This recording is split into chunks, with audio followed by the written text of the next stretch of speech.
Welcome, everybody, to the Cincinnati Bengals Weekly Show on the Grilling Crew Sports Network. I am your co-host for the Cincinnati Bengals Weekly Show, Mike Goodpaster. Right now, I'd like to welcome in my co-host. First up, Ty Robbins. How you doing, Ty?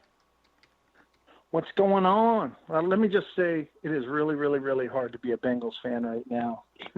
You got us diehards that are, try to stick it out. You love the Bengals. You watch Joe play. You're hoping they can turn this around. And then you've got Bengal fans who are just they're tired. They're tired of excuses. They're tired of Brown's way of running the program. But I'm one of the first people to really back up. I think you should give a coach time to get his system and all of this. No. But let me just tell you, let me tell you, it was hard. Even Pop Warner coaches know that if you're on a half-yard line, you got a half yard to go, that you don't go in shotgun and have your quarterback run it. You just don't. You know the snap count, get up underneath and get in a gap. It just blew me away that NFL supposedly coaches are in a shotgun and then they have Andy Dalton run it. It just blows my mind. I don't care what kind of defense you're in.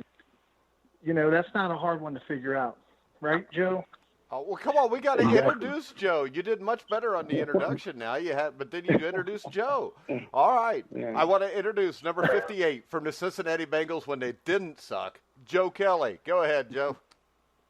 Mike, I don't know if we're doing the 2019 Cincinnati Bengals or are we doing the 2016, 2017 Cleveland Browns? Or 2016, 2017, 2018 Bengals. I mean, it's all the same damn thing all the time. Hey, Mike, I can just say this is complete and utter bullshit. It's what the product that they're putting out on the field.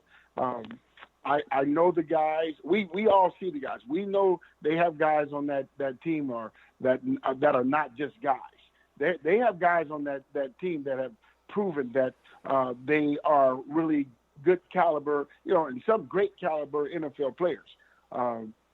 But we have to go back. I have to go back to coaching. I have to go back to putting this team in bad situations from the beginning of the play. We look at this was a team that came in here and they were winners also. So there's no kudos and there's no trophy given away because you played well. Shit, they hadn't won anything either. So Mike, it's time to get rid of all the excuses and learn it. You had OTAs. He's not the only new coach in this in the NFL this year. So Mike, it's time to sit up or get off the pot, man. Bengal fans, they have every right in the world right now to be pissed. Well, how about to go this? Down. This is the thing, Joe, and I know you agree with me on this. We'll go to Ty also, but Sunday Night Football and Monday Night Football showed us that smash mouth, dominate the line of scrimmage, run the ball, stop the run is still how you win in this league. You had two fancy offenses that got totally dismantled by that on Sunday and Monday night, Joe. I said it. I was watching that San Francisco and Cleveland game, and I'm praying that number 44, the starting fullback for San Francisco 49ers, I'm praying that he's okay and he can come back because what that kid did was put the fullback position back in play. They showed what NFL football is. Like we're talking about these Xbox generation coaching offensively and defensively. I'm looking at the defensive teams, already. You're in most situations, Mike, you're playing 11 against 9 because the two safeties are 25. They line up at 25, and at the snap of the ball, they're sprinting backwards. So tell me, how could they be effective in any play? You're looking at by alignment, and all this thing is to counteract what the new wave offenses, the H-backs and the spread offense. Well, San Francisco showed that if you line up and you have a fullback, a tailback, one tight end and two wide receivers, they showed you how to kick some ass. And I'm so happy that they kicked Cleveland's ass, and not because it was Cleveland, because I'm so sick of this. I can't say it on air, Mike, but this little soft football, wide open whack college conference football that is now just all a part of the well, NFL, how about this? man. You bring up the college part of it, Joe, but it seems like every year Alabama and Clemson play for the national championship, and their teams did stop the run and run the ball. Yes. You look at it. They're playing football. You can still play within the rules. You can still play and protect the players. Football it's a physical sport. It's a violent sport. You cannot take the physicality out of football unless you want to play flag football. So here they lined up. There was every hit that they did was within the new rules. They played within this new regime of protecting players. They played that, but they brought physicality. They were physical offensively and defensively. They weren't lined up trying to trick these guys. We got a fullback in here, and we got two really up until this year, two unknown tailbacks. I'd never heard of them.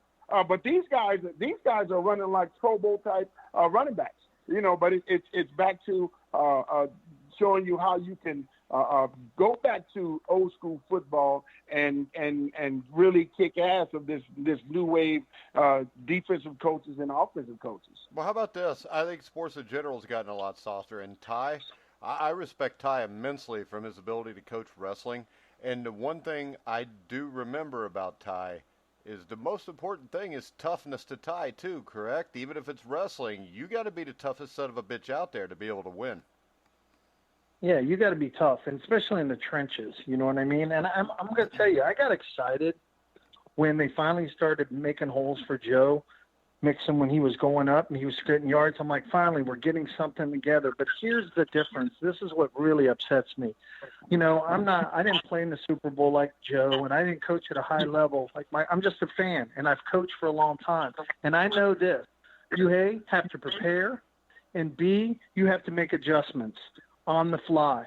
So this is my deal. The Cardinals, I felt, made adjustments. They stopped the run, and we don't do anything but vanilla plays.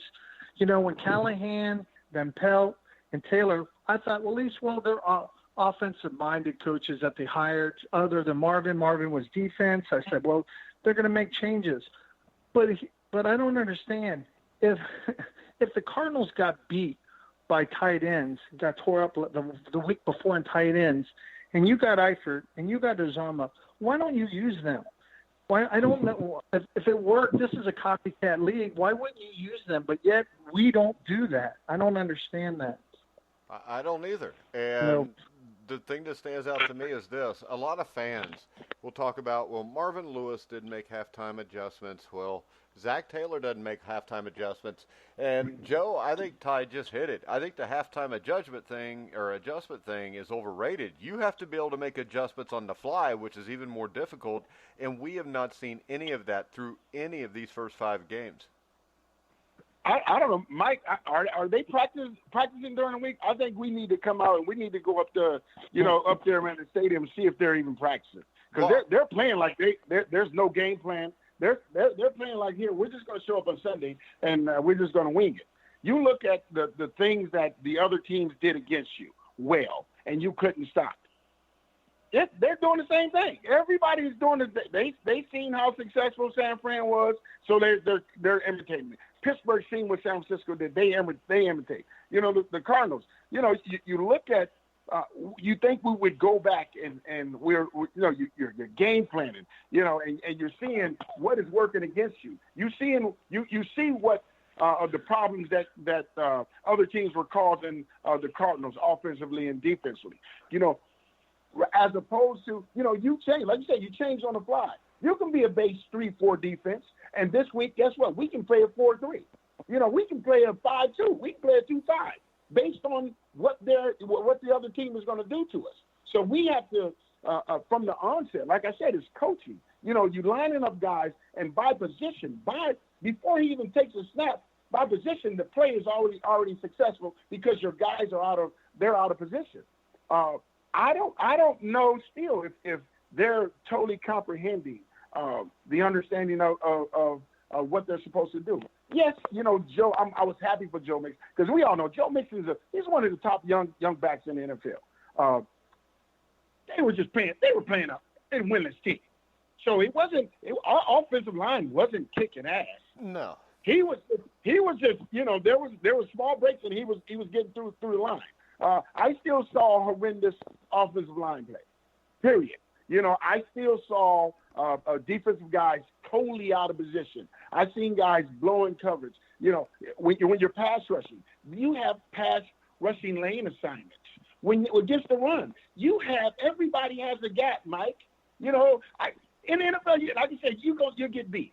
I got a gap, boom, I come in, the offensive guy slam me down, boom, and they make some yards. But there's nobody in the A gap. There's nobody in the B gap. And it's something that happens over and over and over again. So that tells you, Mike, that's coaching. That's coaching. Yes, are we deficient at some spots? Yes. Are we just as adequate or not better than some of the NFL teams in a lot of spots? Yes, we are. But if you look at our team, everybody, in my opinion, looks like shit. Period. Yeah. I don't give him any kudos for coming back against a winless Arizona team. Alabama. We all knew when we tied the game with 2 minutes left that we were going to lose on a last-second field goal.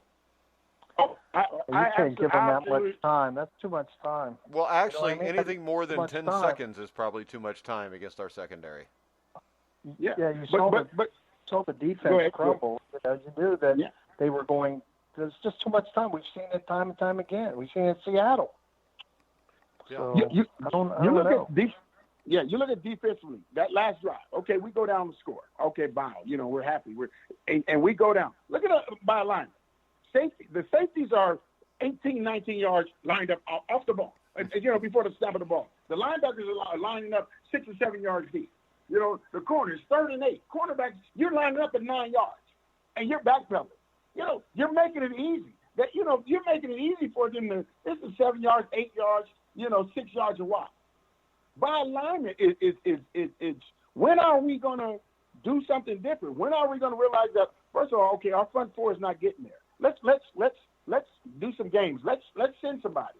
No, we don't have the best, personnel. How about this, though, Joe? How can our front four not get there with as much money that's involved with it and the kind of players they've got?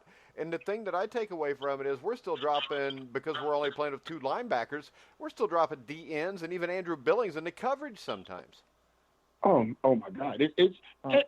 I'm looking at, okay, from a financial standpoint, Dunlap and 97, just like 99 with the Rams.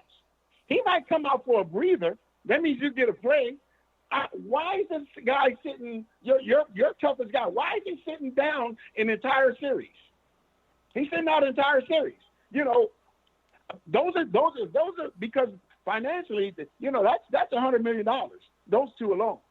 You know what I mean? So, you guys are going to work because I'm expecting we're going to go as far as you two. You two are the core based on monetary awards and what you guys have given these guys. These guys need to be in there. They need to be in the game making plays. You know what I mean? You guys, Kyler Murray threw for 253. He ran for 100. They had over 250 yards passing and over 250 yards rushing, Joe. That's what I said that when we had last week. I said that he was going to rush for 150 yards because there are no disciplined, rush gaps. No. There are no disciplined, run gaps. This is one of the most undisciplined defenses that I've seen in a while, and it's unfortunate. You look because it hasn't worked. There's some things, a couple plays that you made in Seattle. Other than Seattle, this defense has been horrendous. They're almost worse as they were when they had the defensive coordinator from Detroit last year. They're just as bad. They may be worse right now. So, My question is, are you going to learn from your mistake? You just had Obviously in not, here and because ran all over 5 you, straight. and you account for the quarterback because he's a running quarterback. So at least account for him and where he's at. And now you've got Jackson coming in, who's the same kind of player. He likes to run. He likes to throw. Are you going to have somebody account? Because he'll eat you up on yards. If he sees the opening, he's gone, and we have nobody to account for him. Yeah, I don't know. You know, those when you look at those things, you have to look at the capability and the ability of the quarterbacks that you're playing against. If it's Joe Flacco, we know Joe Flacco's not going to run. But here you have back-to-back games with quarterbacks that are two of the best running quarterbacks in this business. So it's obviously you didn't account for that last week. And you see Lamar, he pretty much single-handedly beat us last year by himself. Had we played against Flacco, we would have won last year. But he presents, the same situation that we have coming Sunday. And I don't know. I think, in my opinion, they are spending the week still trying to figure out their defense. Yeah. Damn it, they're trying to stop Baltimore. They're still trying to figure out, basic coverages. If it's one thing, if the offense comes out and they just line up and there's no motion, okay, we're fine. But as soon as somebody goes in motion, it's total disarray. And it's indicative by the 5-6 yards a wop every time they run the ball. 3rd and 8, and you have your coverage is so soft. If I had hair, and then I grow my hair, Mike, but I choose to be bald. But if I had hair, I'd have pulled all of it out Sunday. It's 3rd and 6, 3rd and 7. Your corners are lined up at 10. I'm like, what the? You're giving it to them. So it's frustrating. It's frustrating. And I know it's not just from me being a former player, former coaches, people who know football. This like you were talking about earlier, the fourth and about 6 inches, and you line up in shotgun.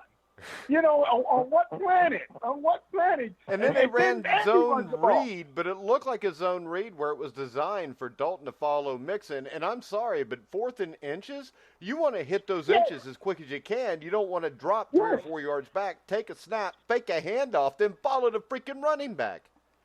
Yeah. It's stupid. And I'll tell you what, people were sitting here, anything's better than Marvin Lewis. And we said it last year. I've been saying it for years on this show, Joe. Don't be too sure that you want to get rid of him, because what you're going to get is worse, because the only thing Mike Brown is going to hire is a guy like Opie Taylor from Mayberry. And he is a joke. He's a soft little girl, and he's trying to coach in a man's league, and he just needs to take his ass back wherever he came from and coach some wide receivers in L.A. or something, because this is never going to work out. And if you're a Bengal fan that's sitting there, and you can watch this shit, you can tell me with a straight face, let's give him 4 years. I'm 50 years old. I may not have much more than 4 years to wait on this shit.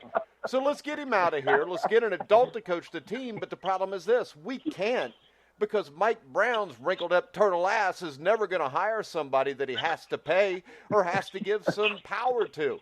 So we're all screwed. Yeah. And the problem is I'm a Bengals fan. I can't just go cheer for somebody else because it's not going to mean anything to me. So I'm stuck. And it's bullshit that I got to sit here every week with no hope and just watch. When they tied the game, did I get excited? No. I looked at my son, and you said, you know what's going to happen? My son looked at me, and he said, yeah, they're going to go down and kick a field goal and win. Yeah. And you look at it, man, and you know it. And I think I'm looking at them because, I'm a guy. I look at demeanor. I look at the way that you're walking on the field. I'm looking at the way how you're getting up after a tackle. And they are defeated. They're a defeated team. They walk on it, and they went on that field on that last drive knowing damn well that they were going to lose the game. That's what I seen. You can tell. You can say what you want. That's what I seen. I seen that in effort. That's the effort that you gave me, that you knew that they were going to go, scoring. This wasn't Joe Montana, man. This is a rookie quarterback. I think what this is this. I don't think necessarily know it, but they hope something happens so they can win. And my difference would be this. In 1987 with your Bengals, by the time you get to week 4 or 5, you're just hoping something good happens and you win. You get to 1988, week 4 or 5, you know you're going to win. And there's a huge difference between those two things. Oh, yeah, absolutely. And, it's unfortunate, and it's really unfortunate for Bengal Nation because, people are down there. People are down there, man, and they got their orange and black, and we're hoping and we're praying that they're going to come out better, this week. And I don't see he can. I look at the press report and the press release, and he's talking about, hey, we feel bad, and my thing next week that's effort. I gotta see how bad you feel. To me, you don't feel too damn bad because you're damn sure not playing with. Hey, wait a second. This is the thing that got me, because I'm sitting here reading a news conference from Zach Taylor. Listen to this.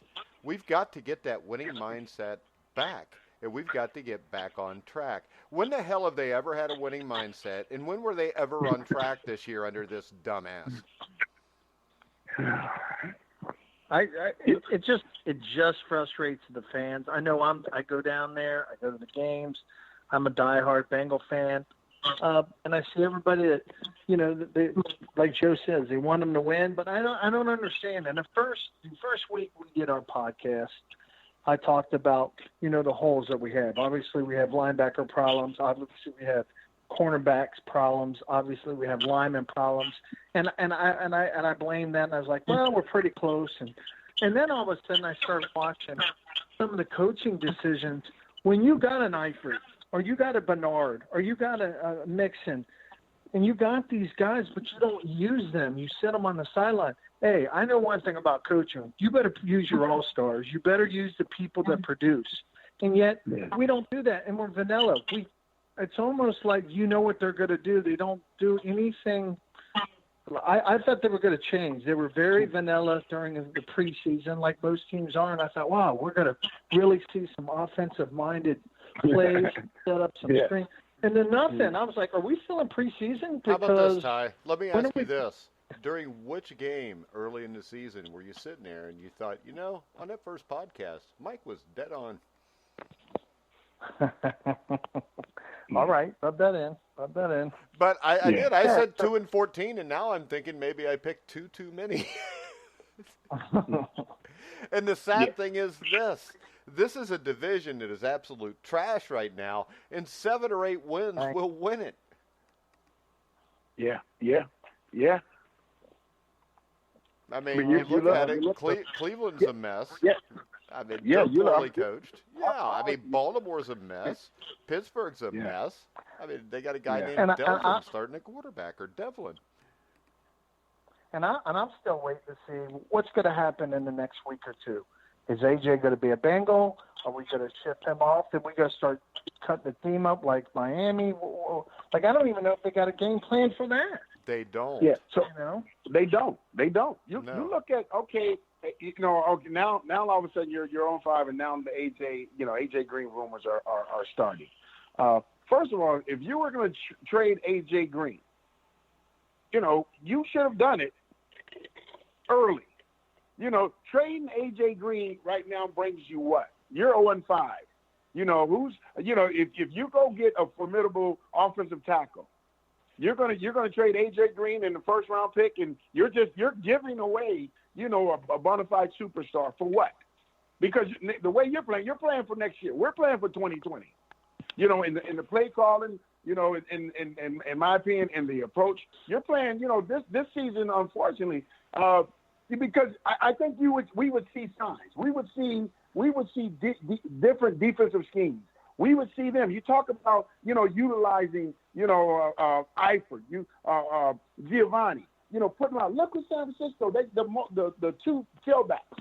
They're using with their strength. Look at their tight end. Yeah, Kittle's a good. But my opinion, he's not as. He's Eifert. He's a healthier Eifert, but you can use Eifert. Well, he's Eifert from 5 years ago. Yeah. Yeah, but you can. But I'm still saying you can use our guys. You can use, because all you're doing, you're saying, okay, I'm going to call every player that they're calling the Los Angeles Rams. That's what I'm doing.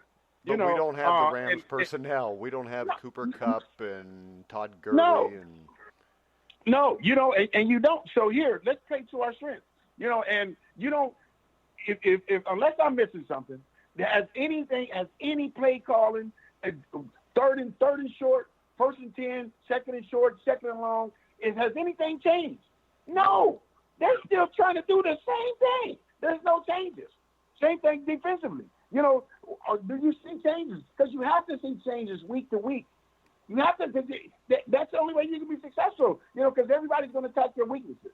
And now it's pretty much it's an open scab, man, and you can't close it right now. Everybody's going to pour salt and lemon on there. Everybody's coming to Cincinnati when they play the Bengals. This is one of those games. This is stat week. And that's crazy to have to say that about the Cincinnati Bengals with the type of talent that we have. Teams are now looking at this is the week that you get the sack stuff. This is the time that you get that 100 plus yard rushing. That 100 plus yard receiving game. And it's coaching, man. It's coaching. Coaching has just as much to do with it than those guys out there. That are getting, their ass kicked consistently. It's coaching. You don't have your linebackers are not as talented. You look at Preston Brown. Preston Brown just didn't lead, the NFL in tackles for 3-4 years for nothing. And then all of a sudden he can't play. You put him in a position. Now you got him playing in space. He's not a space guy. You put him in, let this guy go and make 150 tackles. You put him in position. The thing is you have players that you have to play to their strength. If you don't have, a bumper run corner, you can't make him play bumper run because he's not a bumper run corner. He's a zone corner. Richard Sherman is not a great one-on-one player. He's a zone coverage guy, but they constantly put him in position so he can make plays, and he makes plays. You have to coach to the talent that you have. You can't come out and think you're going to beat New England and you don't have a Gronkowski and you're going to use your tight ends. You don't have that. So let's figure something else out, Mike. So, how about this, Joe? I would be all right with trading A.J. Green if I knew that the people in charge would take what they got and turn it into something good. And my problem with it is they're not. And, anybody that asks me, should they trade A.J. Green? Tell me what they're going to get for it, and if it's a draft pick, tell me who they're going to draft for it, because this team has been destroyed by the Cedric Ogbuehi's, the Jake Fishers, and all these bad offensive line picks, and I'm not including Jonah Williams because I still think Jonah Williams was a great pick, and if you think it wasn't, wait and watch him play. But, I mean, the last 5 drafts have been horrible, and the reason the Bengals made the playoffs for those 5 straight years was because from 2010 to 2013 or 14, they had really good drafts.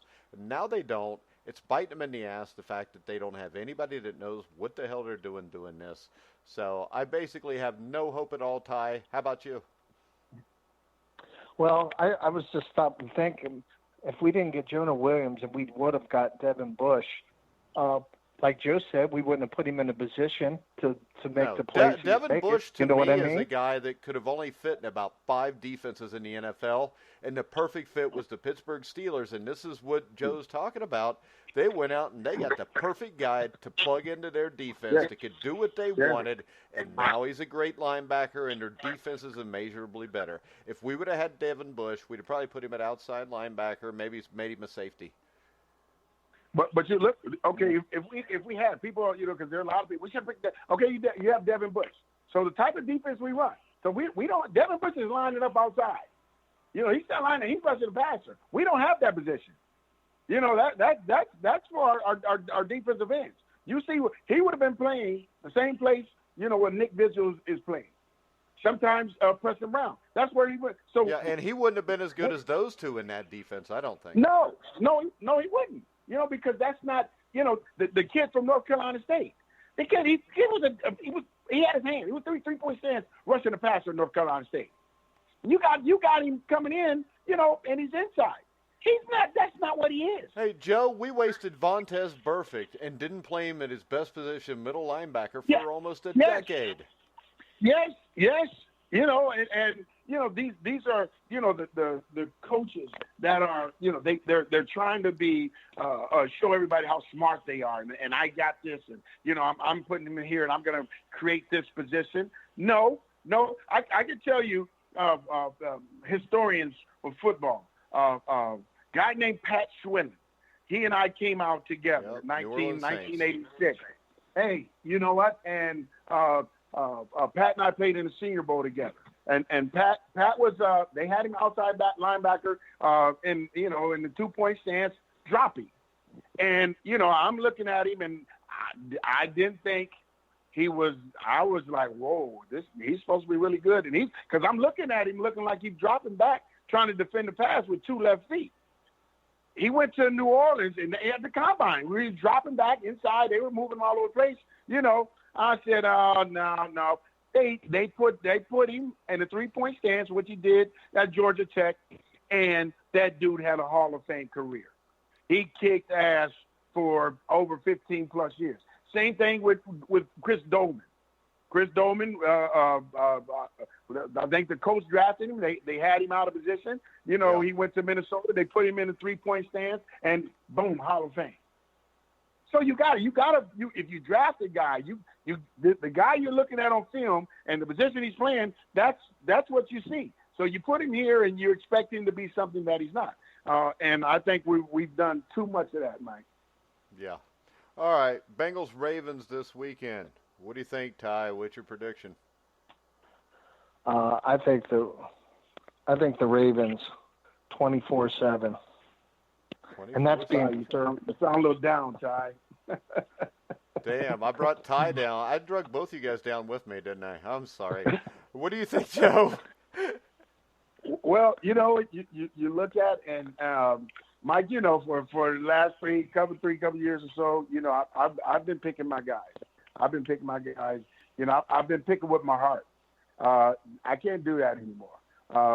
I would do it if I still seen the effort and the gamemanship that we seen when I went to Seattle opening day. I would say yes. I would absolutely go with us. But unless Mike, damn, if I haven't seen it, I can't pick an area where I'm saying that we're gonna outdo their special teams. I don't see that defensively. I don't see us stopping the run. I don't see them stopping the pass. I don't see us being able to compete against a running quarterback.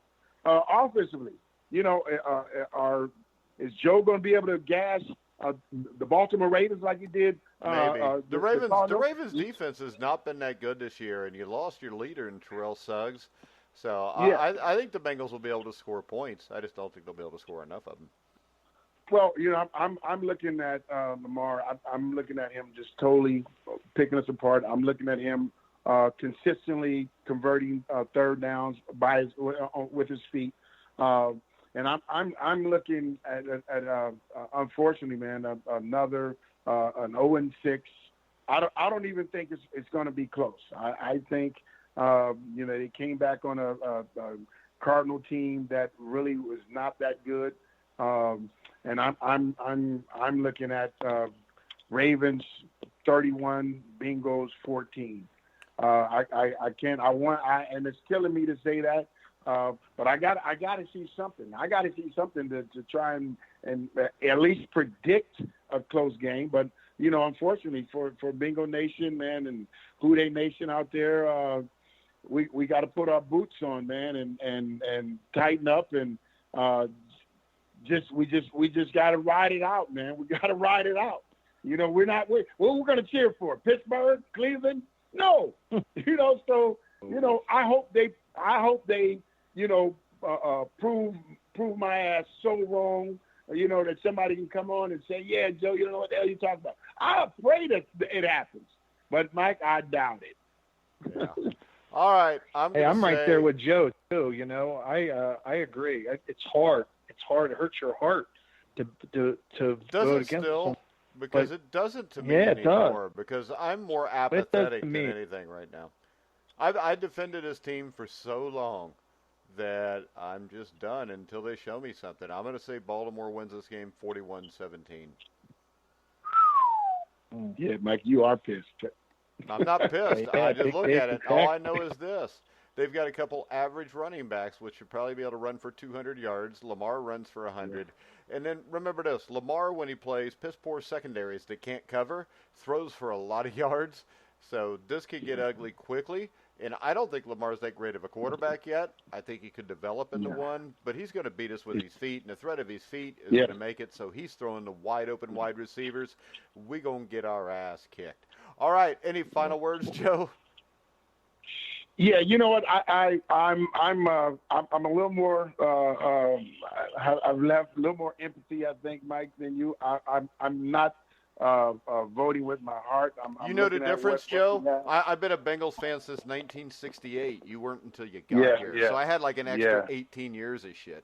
Years of them, yeah. So, you know, you're looking, and I know in that locker room, I've been in that locker room, you know, and I know there's some guys.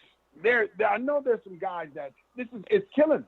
You know, and you know, you're in there and you're studying, and but if by alignment, by game plan, you're out of position. You know, you can bust your ass, but out of position, you're outflanked. You know, you're in the wrong coverages. You know, you're letting these rookies. You know, this guy from Pittsburgh had 2 starts. We didn't go after him. You know, don't sit back because you don't think we can cover. Hell, go after him. 6, 7, 8. Make him throw quick. You know, I'm saying at the coaches, this new coaching staff. You know, right now you're 0-5. Dude, what do you have to lose? You know, let's put nuts on the good team, man, and we're gonna blitz. We're gonna go after his ass. You know, we're gonna do this. You know, offensively, you know, I'm going to line up Giovanni out here. We're going to do it, and we're going to go out there as we're going to pound it. Give me some of that, you know, and at least, you know, for the Bingo faithful, man, for the Who Dey Nation, you know, that, you know, this coaching staff. But like you said, Mike, you asked for it. This is what you asked for. Cincinnati Reds, you asked to get rid of Dusty Baker. So who did you get? You know, so, you know.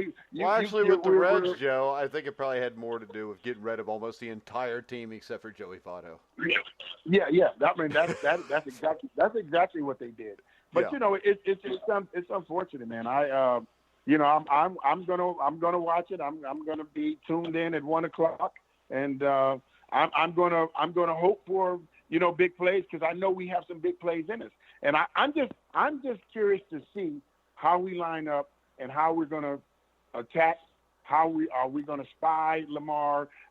Because these are NFL coaches. You guys are getting paid millions of dollars to come up with a better goddamn scheme. So I'm looking at, you know, hopefully, you know, Zach, you call him Opie, you know, that you are going to utilize what you have offensively and start calling some plays, you know, for Eifert and, you know, Giovanni. Get these guys in the play. Yeah, and give you know, Bingo Nation and you know, this you know, this fan base, and give us something to root for, man. All right, Ty, any closing comments? Yeah, this is how I feel. As a coach, it's good to be laid back and on the sideline, but sometimes you got to get in people's ass. Sometimes your leaders of the team got to step up. Your captain's got to go in the locker room, and they got to get in someone's ass, and they got to push those guys. And I'm like Joe, they need to pick up and use their all-stars.